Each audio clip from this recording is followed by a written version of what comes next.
Ketua Mahkamah Konstitusi periode pertama, Jimli Asyidiki mengatakan Denny Indrayana berpotensi di blacklist dari MK jika terbukti benar menyebarkan berita bohong.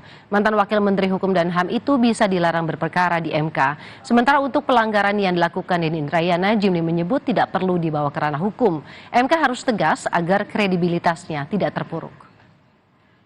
Pertanyaan saya begini, kan jadi ada dua. Satu, kalau ini benar informasinya, itu berarti kebocoran sebuah rahasia negara katanya begitu.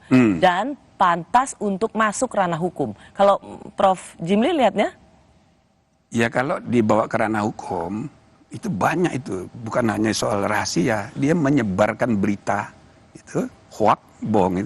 Itu bisa gampang sekali dicari pasalnya. Bisa masuk penjara dia.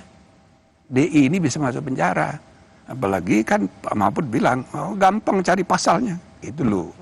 Nah jadi. Sorry Prof, menyebarkan itu kalau tidak, jadi begini, kan kalau ini benar, apakah ini bisa dikategorikan sebagai membocorkan rahasia negara? Nyatanya tidak benar. Seandainya pun itu benar, gitu kan? Saya tweet di Twitter, seandainya pun benar, sebagai lawyer dia tahu bahwa itu rahasia.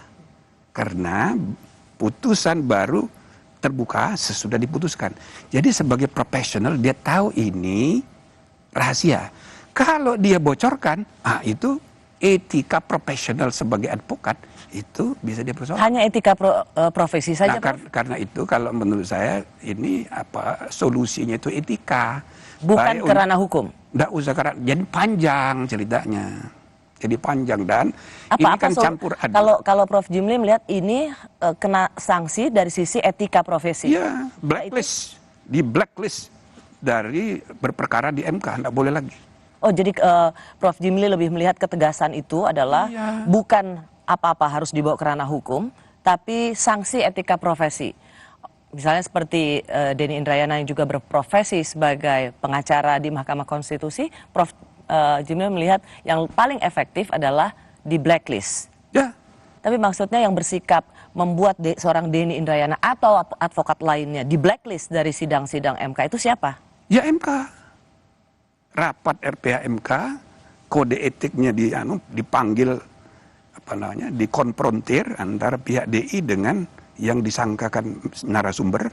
Nah, di sidang. Kan pasti tidak akan majelis kehormatan. Kan pasti nggak akan ketemu, Prof. Kalau dia tidak ketemu, pecat. Kalau dia tidak mau datang, berarti siapa yang dipecat sih, Prof, maksudnya? Iya, pegawai itu kalau dia nggak mau datang. Kalau Denny Indrayana tidak mau datang, dipanggil oleh misalnya majelis kehormatan, ya berarti benar. Nah, langsung di blacklist. Kita mesti tegas. Nah, MK ini jangan sampai makin terpuruk. Saya nggak tega. Kita membuatnya dulu capek.